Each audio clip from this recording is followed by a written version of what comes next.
السلام علیکم. زیم بخت الله جان حسرت او تاسو ګورئ په پښتو پوینټ ټي وي باندې د نن ورځې تر دې دمه خبرونه.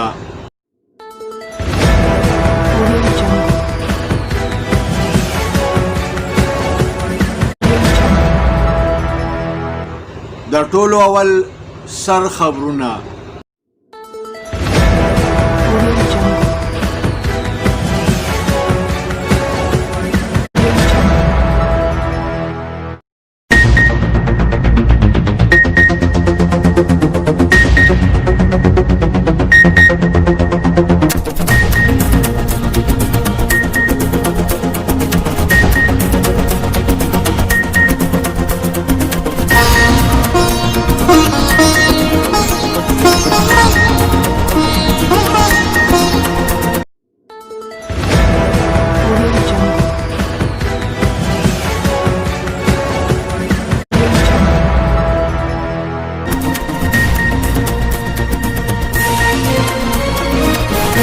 تیره ورځ کرونا وایرس په ملک کې 15 کسان نور وژلي دي.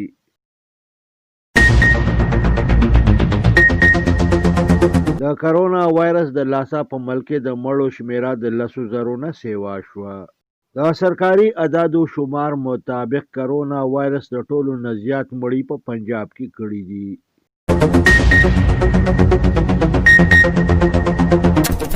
په چیلي کې د کرونا وایرس د معلوماتو حاصلولو دپاره په ایرپورټ باندې سپي تعینات کړی شوي دي.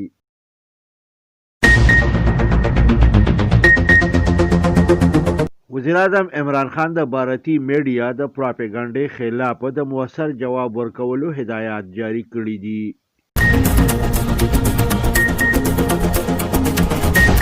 د خیبر پښتونخوا وزیر اعلی په ریجنل لیول باندې د نوي اسپیټالونو د قیام په حواله باندې د اجلاس صدارت کړی دی. دا اسپیټالونه به د پرایویټ پارټنرشپ تحت قایمولی شي.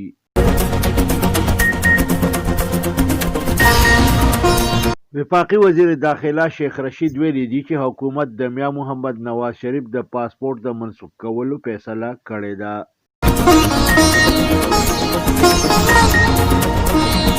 سعودي عرب سفیر د خیبر پښتونخوا د گورنر سره ملاقات کړی دی. عمران بنگش، ضیاء الله بنگش او وزیرزاده د کرسمس په تقریب کې د کرسمس کیک کټ کړی دی. اوګرا حکومت ته د پټرولو د ګرانولو تجویز ورکړی دی. مریم نواز ویلي دي چې په ملک کې د میا محمد نواز شریف حکومت وي نو مودي به په خپله رامنډې والي.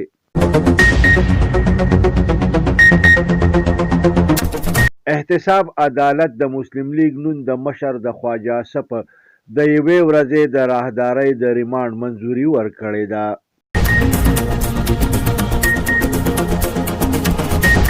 د جمعیت علما اسلام د اسمبلی ممبرانو خپل استعفاګانې صوبایي امیر ته پیش کړي دي.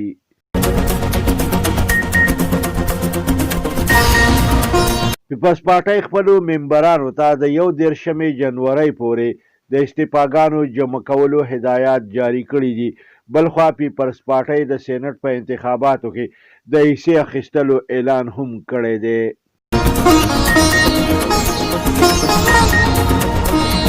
د پیپلز پارټۍ مرکزی چیرمن بلاول بټو زرداری د سنټرل ایگزیکټیو کمیټې د اجلاس نه پس د میډیا سره خبرې اترې کړي دي. بل اړخ ته پیپلز پارټۍ د حکومت د اتحادي جماعتونو سره د رابطو سلسله شروع کړې ده.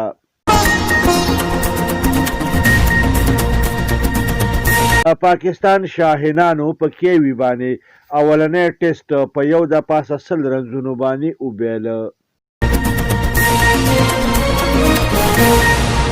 آئی سی سی او کیوي هم د پاکستانی قومي کرکټ ټیم بیټسمین فواد علم ته داد ورکړی دی.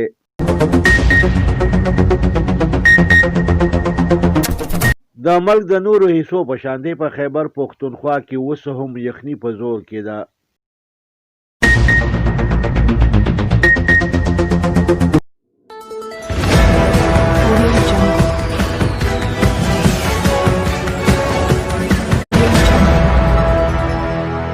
او اوس د دې خبرونو تفصیل.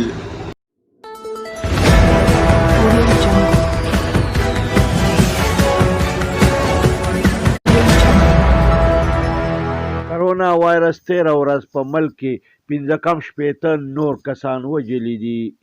دې سره په ملک کې تر اوسه پورې د کرونا وایرس له کبله د ټولو مړو شمېره 10,350 ته ورسېده. په 24 غنټو کې په ملک کې د کرونا وایرس 2115 نوي مریضان ریکارډ شوي دي.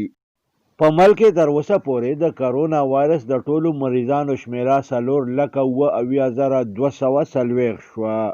د نیشنل کمانډ سنټر مطابق کرونا وایرس په سند کې تر اوسه پورې 3,520، په پنجاب کې 3,982، په خیبر پختونخوا کې 1,620، په بلوچستان کې 1,082، په ګلګت بلتستان کې 10، په کشمیر کې 220 او په اسلام آباد کې 415 مړي کړي دي. په چیلي کې په ایرپورټ باندې په مسافرو کې د کرونا وایرس د موجودګۍ د پتې لګولو دپاره سپي تعینات کړی شوي دي.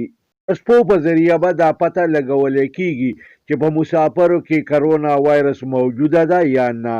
وزیر اعظم عمران خان د بھارتي میډیا د پراپیګنډې د خولې ماتونکي جواب د ورکولو هدایات جاری کړي دي.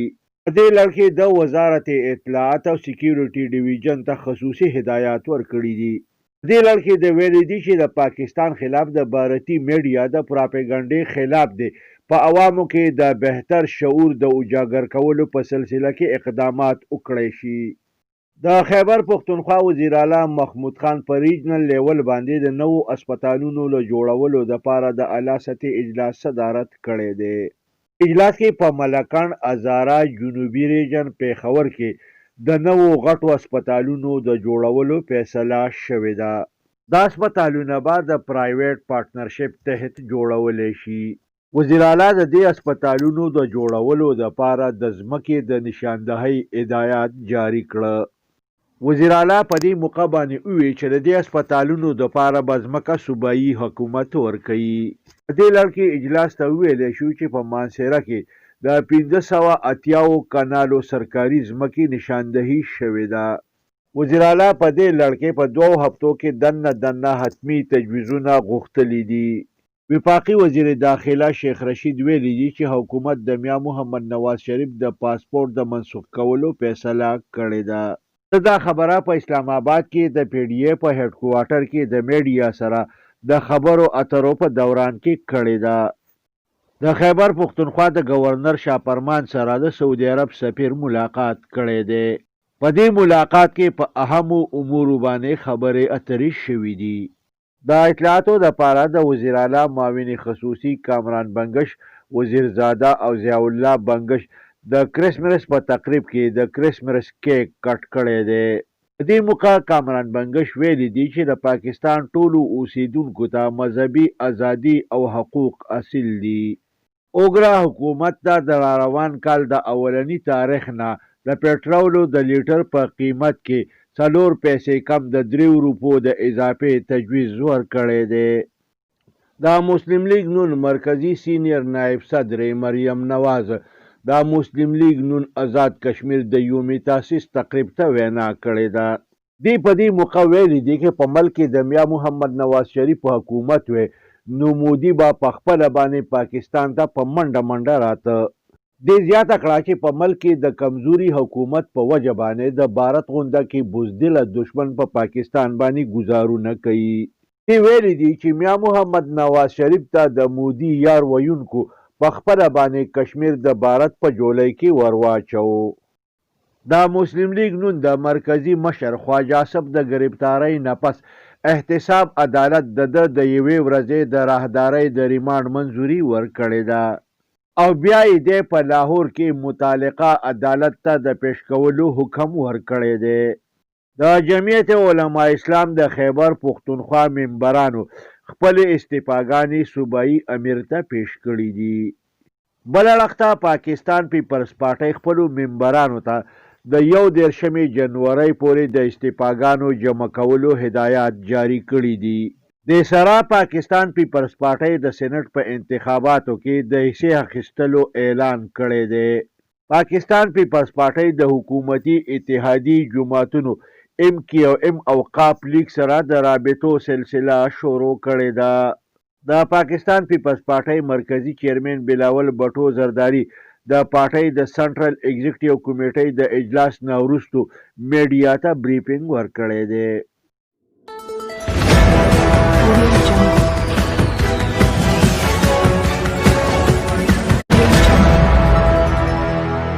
راځئ چې وګورو د لوبو خبرونه.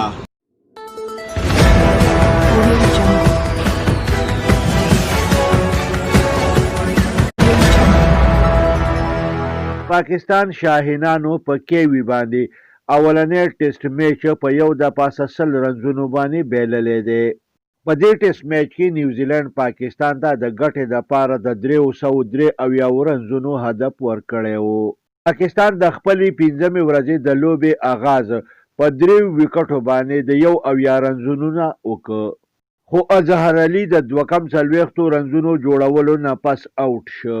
اظهر علي په آوټ کېدو باندې پاکستان په ظاهري تور باندې د شدیدو مشکلاتو سره مخ شو، خو له وروستو فواد عالم او محمد رضوان اوږد شراکت وکړ، په ویکټ باندې ودرېده، خو له اخر کار محمد رضوان هم آوټ شو. فواد عالم شاندار بیټینګ وکړ، 2 رنزونه یې جوړ کړه. دغه رنګې پاکستان په خپل دویم انیز کې په 201 رنزونو جوړولو کې کامیاب شو. فواد عالم د کوشش نه باوجود د میچ په ډرا کولو کې کامیاب نشو او دغه شانتي پاکستان اولنې ټیسټ میچ په نیوزیلند باندې وبیله. بل اړخ ته ICC او کیوي دواړو د فواد عالم د عزم، حوصلې او همت ستاینه کړې ده.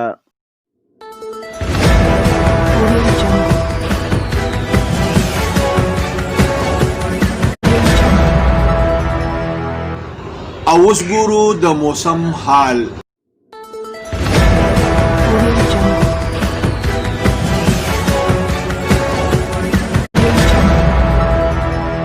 د ملک د نورو حصو په شانتي په خیبر پښتونخوا کې هم د یخنۍ په زور کې لا کمې نه دی راغلی.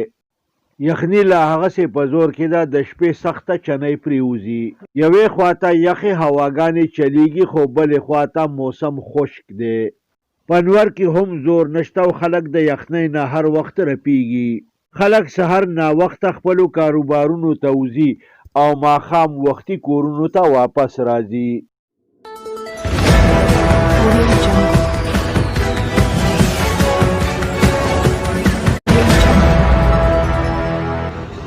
دې سره د نن ورځې خبرونه پای ته رسي. ښاد او اباد اوسئ. د لوی الله په امان.